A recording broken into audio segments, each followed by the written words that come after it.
This may be the last time that I use the Logitech 4K Brio camera to shoot any of my content. We have just secured the Sony ZV-E10 Mark II. Straight out of the box, beautiful camera. Got the white version. I don't know why. White just felt different. Every camera I've ever owned has been black or a little mix of black and silver. Now, I've upgraded from the Sony a6000. It has been a workhorse for doing streaming content, for doing still content. It's been great. I've thrown on actual manual lenses. So this adapter right here goes in front of this 28mm lens. It's a rocker FD lens. It actually fits on a Canon. So I'm using a Canon lens on a Sony camera. Now, why I wanted to upgrade was it shoots in 1080, but I feel like most content today is shot in 4K, and you can render it down to 1080 if you would like, or just keep it at 4K. Now, a lot of content's being viewed on phones, smaller screens, and I get that, but there's also still a ton that is on larger monitors and things where people are watching full screen YouTube. So I wanted to get an upgrade to that, and I was thinking about going. You may be wondering why you didn't go to the A6400 or the 6700. The pricing is pretty similar, but I think I wanted to take this as more of a content creator camera, and I got an Arca Swiss plate so I can take it on and off the mount very easily and move it over and shoot my content for my review site, or I can go out in the world and just shoot any kind of vlog content. So I ordered a Sigma 16mm lens, and that is going to be a 24mm on an APS-C camera, which this one is. So back to why the switch. I wanted to shoot 4K, and I was like, well, look, I've already got a Logitech 4K camera. Now, when you have a small USB camera, the sensor in it is going to be really small. Now, I know I could have gotten a full frame camera like a Sony a7 III, a7 IV, and a full frame would have given me a much bigger sensor. Just to further iterate on this a little bit, full frame sensor size here in orange, and this image is courtesy of newaatlas.com. It's an article they wrote on this, but we are just going to reference this just for this. So we go down to 1 divided by 3.2 inches, which at the time this was a iPhone 5. That was the size. A 1/3 inch sensor is what's in the Brio 4K, and then you can see the size of a full frame. So when you're talking about light capabilities, the more sensor size you have, the bigger pixels you have, and the more light that you can collect. And that's what I was referencing. When you have a small sensor size, it can't collect as much light. Therefore, the pixels are smaller, and to make up for that, the ISO gets really grainy really quick. Now, smartphones have come a long way. They're doing a much better job of treating that artificial noise in camera, but a lot of webcams and things are going to use software to try to mitigate that, but we're going to do all of that in hardware in the camera. However, I came from Micro Four Thirds, so going from a APS-C lens down to a Micro Four Thirds, which is basically half the size of a full frame sensor, and then moving down to the Brio, which I think is roughly the same size as the iPhone, if not even smaller. So sensor matters when you're trying to collect light. Right now I shoot in lower light. You can see I've got 2 lights on above me, and it should be enough, but I have to raise the ISO. So when I raise the ISO, it's obviously going to have some degradation. So we're going to unbox this camera. I know I've already shown the camera. We're definitely going to unbox the camera, go through all the settings and features, and just kind of take a look at what you get for $10.99 in US dollars. All right, let's go ahead and unbox this camera. I'm just going to slide there, take off this tape, flip that open. We do have a bit of a small box for this camera, but it is a tiny camera. I'm going to open this flap, lift it up, and in the top here, we're going to have our documentation. Go ahead and pass this along to the side. We've got some warranty stuff, some more papers, and then we've got the manual itself. And then pop this to the side, and as we open this up, you can see we have the camera strap. I don't typically use these, so I'm going to leave that in its original form. And then on our left here, we do have the camera itself. Go ahead and set that aside, and we'll unbox that in just a second. And then this is the windscreen. So this would be your dead cat. You can pop that into the cold shoe mount on top. It's actually a multi-mount, but this would be for cold shoe. And then we have the battery.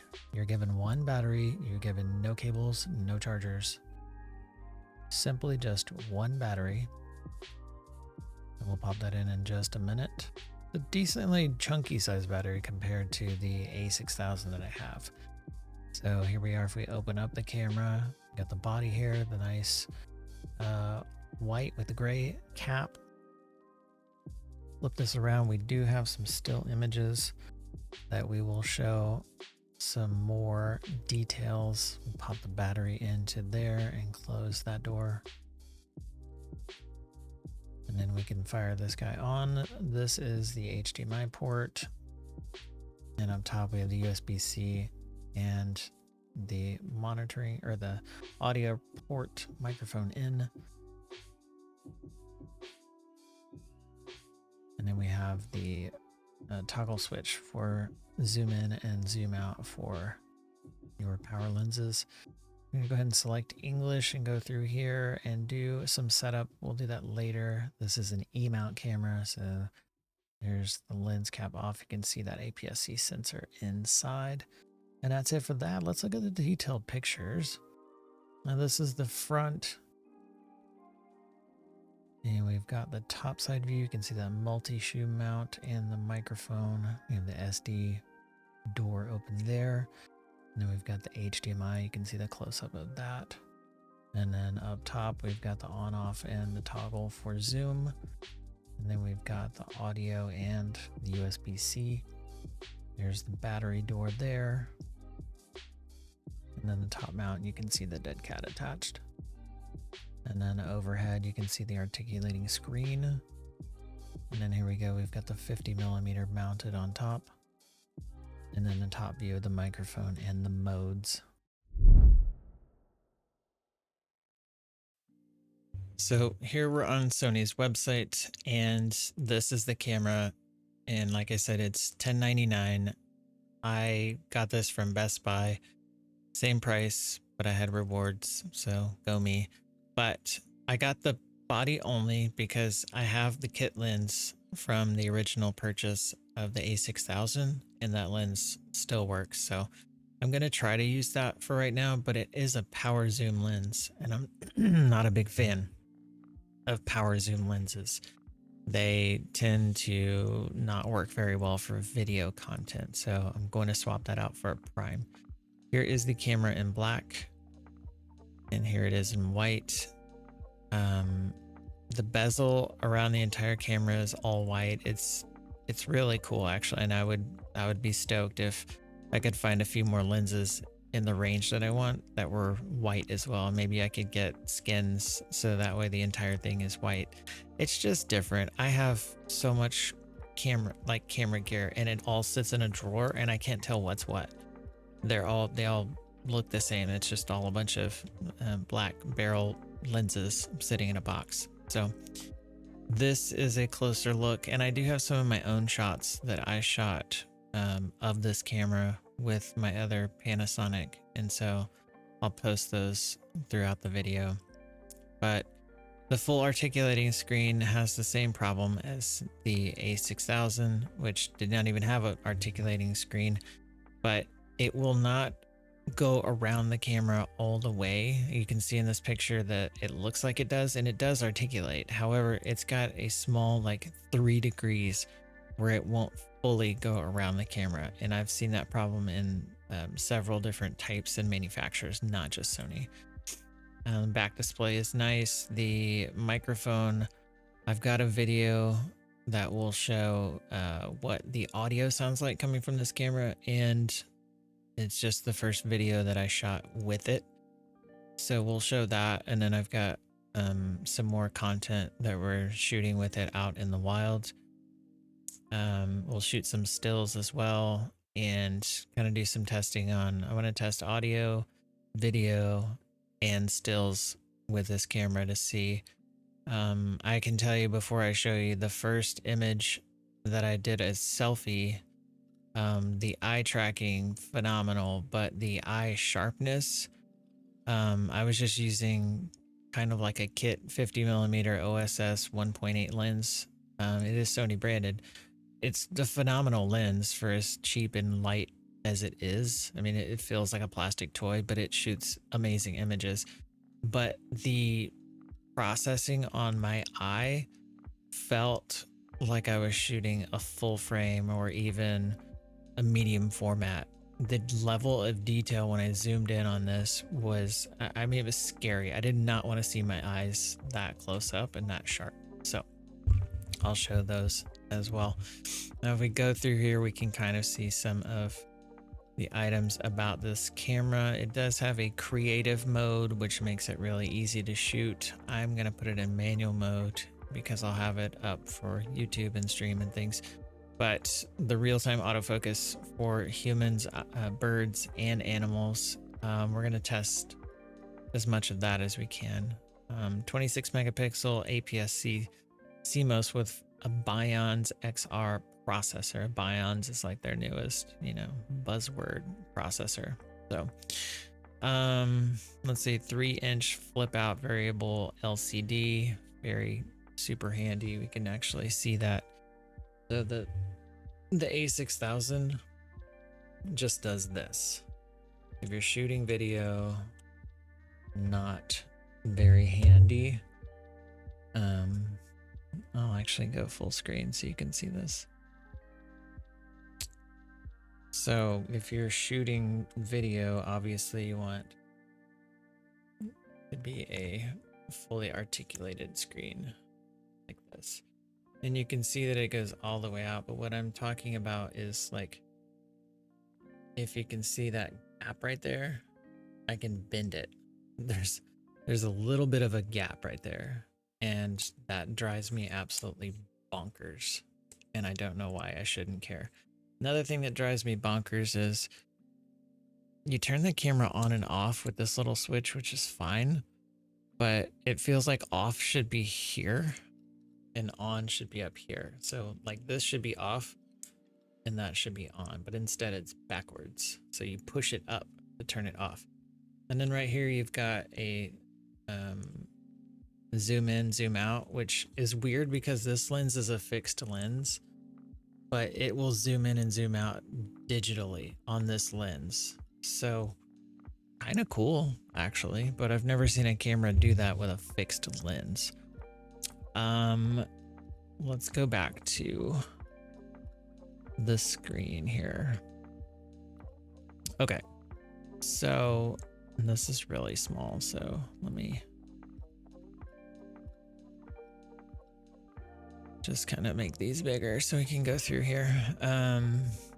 You can live stream from the camera. I may try to test that, but I don't want to put in RTMP settings into the camera and then just hit the go button, because that feels kind of weird, and that's not the way that only YouTube kind of works that way.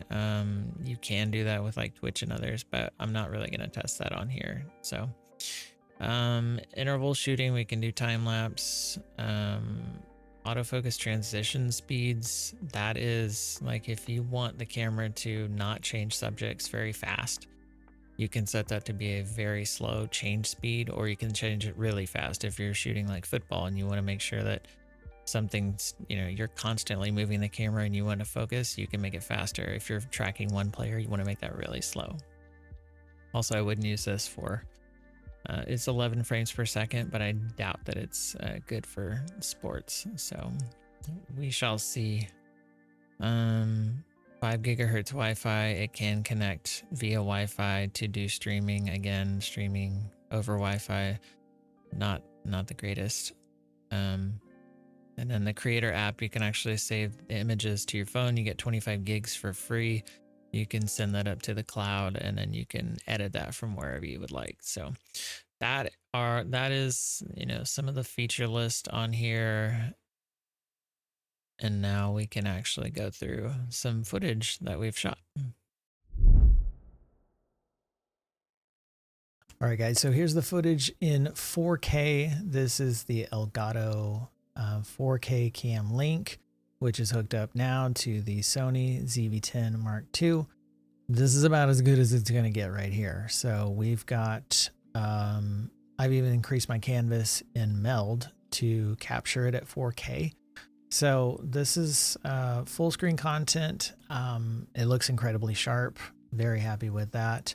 Still have the kit lens on. This is the 16-50 that comes with a Sony. If you get a kit lens, goes down to f3.5. So that's what I've got it set at. I've got ISO at about 800 right now. And that's pretty minimal for this camera. You can go up to 2500, 3000, I mean, even 6.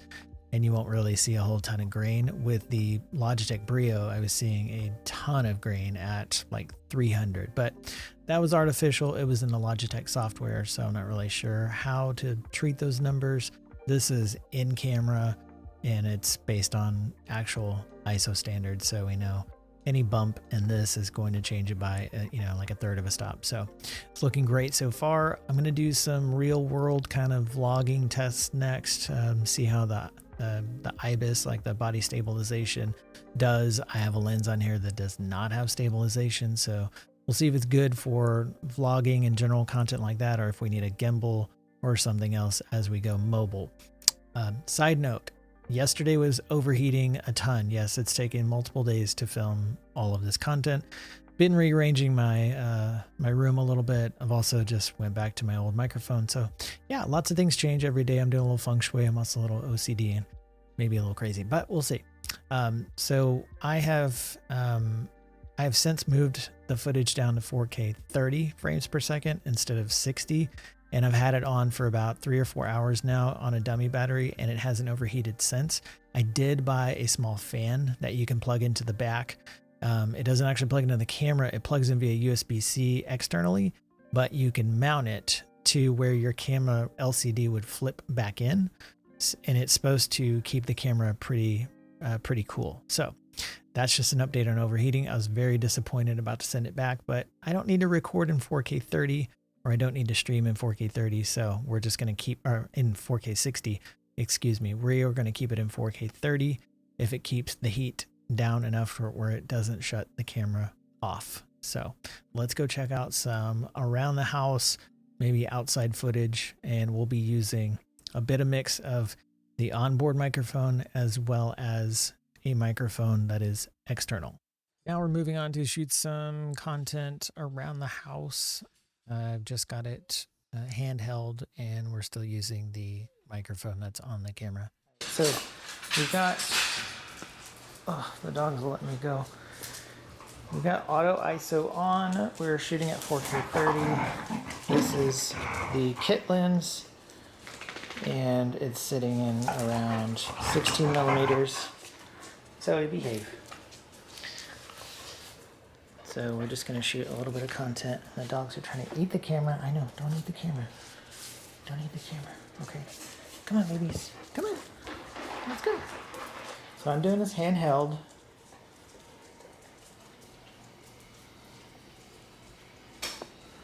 Go outside and see how the camera adjusts.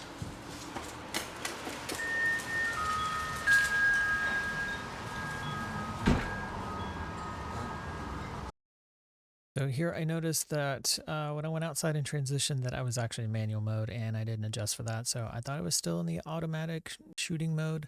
So we're going to swap over to the new video where we swap that out and continue. Alright, so now we've got to swap to intelligent mode, which is going to do auto ISO and it's going to do auto aperture. No, you cannot attack the camera. Can you sit? Sit. Sit. Sit. Yes. He's a crazy boy. He's a crazy boy. Stop it. Stop it. Stop trying to eat the camera. No. No eats. No eats. Can you sit?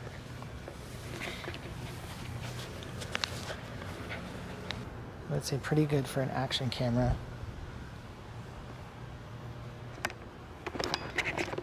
Turn it around, we have selfie mode. Selfie mode, not too bad on a 16mm. Probably need to go a little bit wider. Actually, looks like it's gonna rain a bunch, but I would say not too bad. You can get nice angles with 16mm. Probably a little too close for full vlog.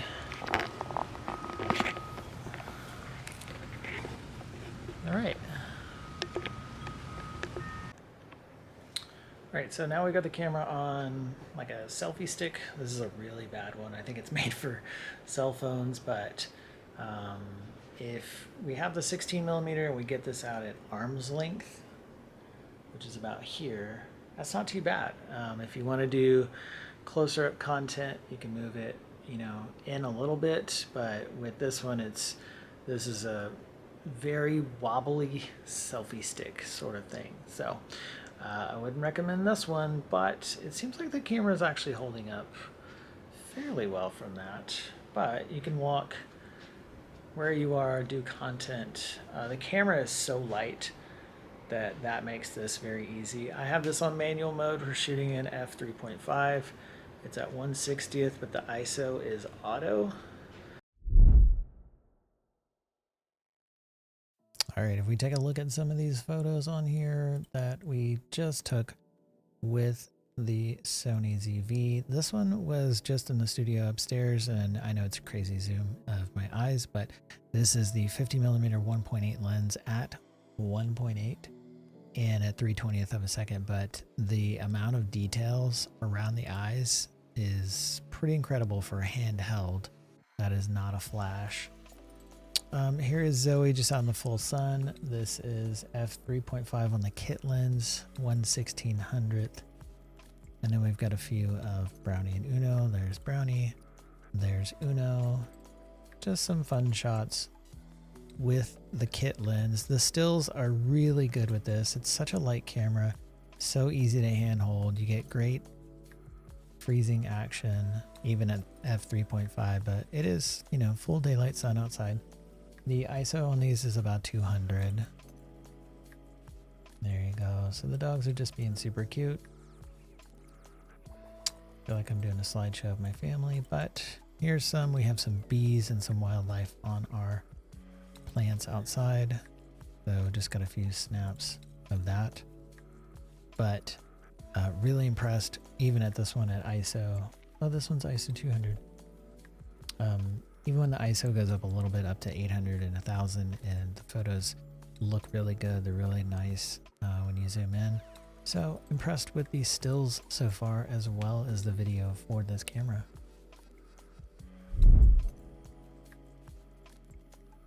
That is going to wrap up our review and overview of the Sony ZV-E10 Mark II. Overall, it's a pass. It's a good one, a really good one. So for $1,100, I think you can get a lot of camera packed into an APS-C sensor. Some of my favorite things that I enjoyed so far are the 4K recording. I'm using 4K 30 whenever I'm recording / streaming on PC. I get full 4K output from the HDMI, which is fantastic, or full 4K if you're recording internally. Haven't had a battery issue since I swapped down to 4K 30, so I think 4K 60 might run it a little bit too hot, but I did pick up one of these. It's a fan you can put on the back when the camera is articulated out. The advanced sensor is fantastic. It has the Bion's 26.2, and it's a backside illuminated sensor. So it's the autofocus on this thing is fantastic. We got 759 points. The eye autofocus was amazing. When I swapped it to animal to do the dogs, it worked great. When I used it on human, it was fantastic. So big plus for all the autofocus and the points there, especially coming from the A6000, which is just years old, right? It does have some software that's built in. I don't particularly like to use it too much, and that's why I didn't go over it very well, but I have used it. You can connect the camera very easily, and you can transfer your photos and videos. So if you're on the go and you want to post something to Instagram and you don't have a computer with you, you can take these, pop them into your phone via Bluetooth, and then you can send those to Instagram or wherever you're posting those. And then if you want to edit them later, you can always have them on the card and you can edit that. I like to do more old school, and I usually have a computer with me. I take them out, I like to edit, and then I'll post them wherever I go. But this workflow does work for mobile, so I think that's really cool.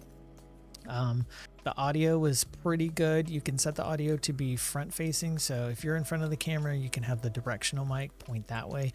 You can be omnidirectional, or you can have it behind you if you're behind the camera and talking into it.